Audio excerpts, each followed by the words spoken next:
Confidence isn't natural, it's built. How you doing, guys? Matt here with another episode from Sell Anything Anywhere.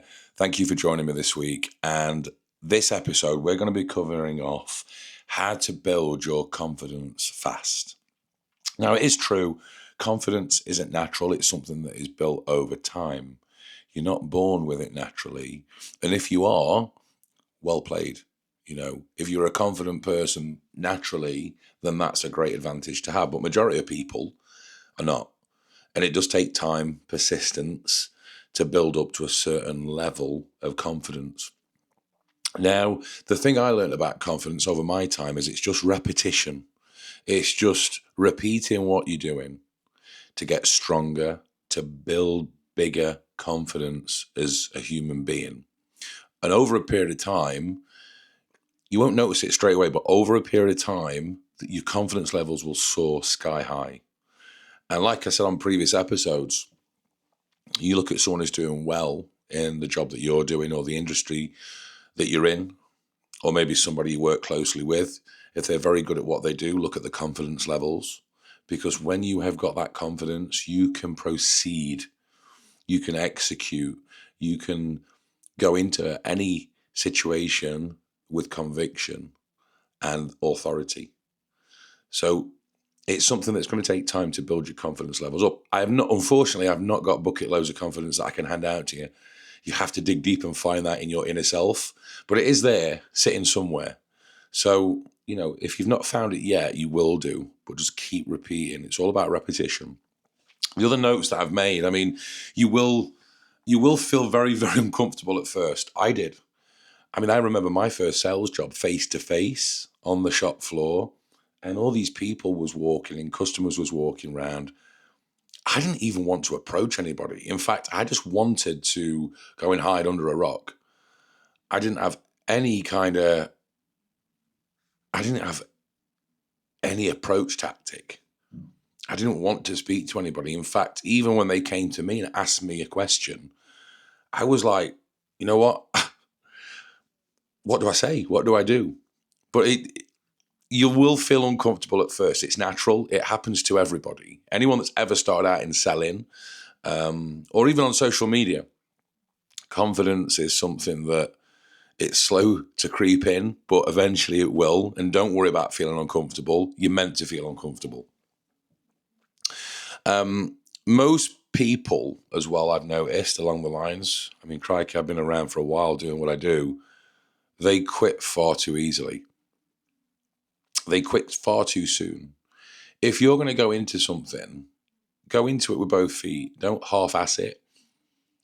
Don't be looking back thinking, well, if I'd have sticked it out, I could have done this or I could have done that or it could have took me here or there. Don't quit too early, guys. You've got to keep up. I mean, it's like anything else in life, whether you're learning to drive a car.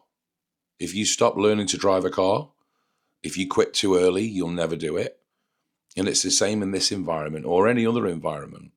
Just because you didn't get that job you went for last week doesn't mean if you show up for another 10 interviews next month, you won't be offered one. Remember, it's all about not quitting too early. You ever seen that diagram? It's a really good diagram, actually. It's a guy that's digging for gold. And there's a picture of him. And he's dug this massive long hole or this mine. And the next swipe, he's going to hit gold. He's 2 inches away from hitting the gold. And he gives up. And then someone else carries on digging and look what they find. So never give up. I can guarantee you this, 100% you will fail if you stop. I can guarantee that. Those that don't stop, that carry on, will never fail, ever. Think about it. You need to be speaking or talking to more people daily than anybody else. When I was on the sales floor, when I was selling products face-to-face in the showroom, I was always first person to the door. And what first person to the door means is that you've got a chance of picking that person up before anybody else on your sales floor, in your sales team. You go to the door straight away, you pick them up, they're yours, you stick with them. You don't drop them, you don't look round and think, oh, they're better, I'm going to go and pick them up. You've got to go and pick up the most people or talk to the most people if you're on the phones or if you're selling door to door or face to face, whatever. You've got to be doing the numbers game. It's all a numbers game selling. The more people you speak to, the more you'll convert, the more you will make, the more money you will bring home a month. If you're speaking to one person a day, don't laugh, but if you're speaking to one person a day, you've got to be a really good salesperson to close that deal and to bring that cash in. The chances are it won't happen. So please go and talk to more people daily. Set yourself that task of speaking to an extra 5 people on that day or that week or that month. You've got to be doing extra, guys, to see the results to start off with. You really have. It won't come in your lap. You've got to go and get it. And learn from rejection. We spoke about rejection a few episodes back, and if you haven't, please go back and watch. Rejection, unfortunately, is a major part of life. It is. You're never going to get away from it. Not everybody's going to say yes to you. You need to get used to that. They're not. Whether you're trying to sell a product, whether you're trying to buy a house, whether you are trying to get a loan, whether you are going for a job interview, anything in life doesn't automatically come with a yes. Although you got to go out and ask for stuff, I believe that very much so. If you don't ask, you don't get. But not everyone's going to say yes to you.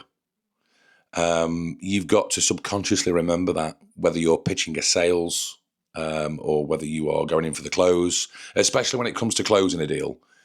You know, we think we've done a great job. We've been absolutely 5-star. We've given them the service. We've shown them the value. They could say no. And that is the psychology, of part of the sell, where you've got to expect it sometimes. Although you may think you've done the best you can, and you probably have done, people do say the word no. So get used to it. Handle rejection. You know, the quicker you can handle rejection, the better you're going to be at doing this job. You really are. So don't take it to heart. It's just business. Okay. One question I did use to ask my customers is if I'd done a stellar pitch presentation, shown them value for money, shown them everything, taken them to something they need or sold them a product that they need, that I know they need and that will better them. If they turn around and said to me, I'm not interested today, or I'm going to think about it, I would follow up straight away there and then with the question, have I not explained everything properly to you? Is there anything about this you don't understand? What are your main concerns? Because, listen, if I'm going to spend an hour with a customer, I want that sale. I'm not there for the good of my health. I'm not there because, they're nice people. Hell no. I'm there to make money, guys. I'm there. That's my time. My time's precious. So I'm going to say to them, and this should come early on, actually, this is covered off in qualifying your customer. Because if we pick up customers or we ring customers and we just think that we're going to get the sale, when that rejection comes, it's going to hit you like a brick wall. And you ain't going to be happy. You're going to be very upset. Qualify your customers as well. Okay? If I can, will you? Which is a great question to ask a customer. If I can find you something that you can afford, that is what you're after, that suits your needs, that's good for the house, the family, the wife, the kids, whatever, if I can find that for you, will you buy it? It's qualifying your customers, guys. It's easy. Once you know how to do it and once you get into the pattern of doing it, it's so easy. And when rejection does come, it doesn't hurt you that much. You're bulletproof at that point. It will not hurt you one bit. And it won't knock your confidence either. Preparation, and this is what I've just covered off, just from my notes, guys, that I've been scribbling down. Preparation helps your confidence. Because when I used to get in my car on let's say I call it normal people. When normal people have their days off in the week is usually Saturday, Sunday. Salespeople, we're not that fortunate. We work in the week, probably 6 days, and we're lucky to get probably 1 day off at a weekend, if probably none. All you retail guys out there, you'll know that your busiest times are at the weekends, your bank holidays, your Christmas period, your Easter, Black Fridays and all that. So when I used to get in the car on, say, a Saturday morning at 7:45, to travel to work wherever I was based. I was in the car getting pumped for the day. I was in that car driving down the motorway thinking, I'm going to beat that salesman who's, top this week. I'm going to go in today and have a stellar day. I'm going to book X amount of money. I'm going to finish top in the shop. I'm going to finish top for incentives. And I used to turn my music up so loud in the car and get in that headspace and get pumped on the way in. You know what I mean? So preparation helps your confidence. And I kind of went in or walked through the shop doors before the morning meetings, confident in myself, knowing that I'm bringing the best version of myself into work today. And I'm going to show everybody who I am, who I still am, not who I was.